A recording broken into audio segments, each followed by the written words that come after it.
voice of Night City, Maximum Mike. All right, listen up, people. I've got a public service announcement. It's about the scourge of our age, that chrome nightmare that you know as cyberpsychosis. It seems we can't go a day without some boosted lunatic tearing through a crowd of bystanders. The story you've always heard is that it's a psychological condition, a kind of disassociative violence. But is there more to it?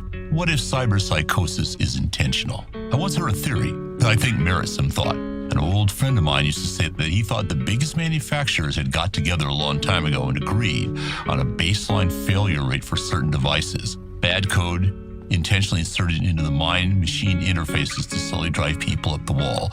A kind of human planned obsolescence. They figure, what's the best defense against a nut job with a 23-inch telescoping blade in his forearm? A 26-inch telescoping blade in yours. I can't say he's not onto something. Every time some psycho tears his way through a mall, sales of combat cyberware spike.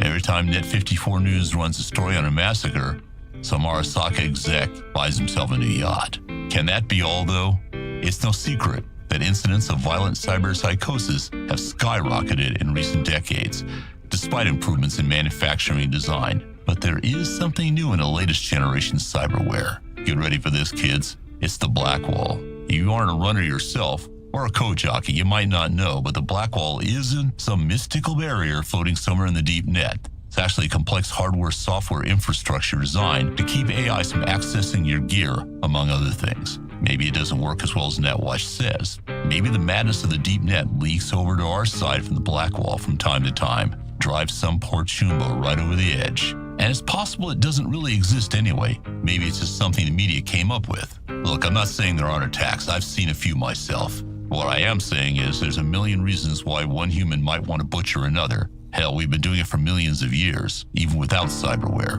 But let me tell you, listeners, with cyberware, it's easier than ever. And then on the other side, maybe the corporate and media types just came up with a word so they wouldn't have to think too hard about it. And you wouldn't either. Of course, this is all speculation. If I knew what caused cyberpsychosis, believe me, I'd tell you.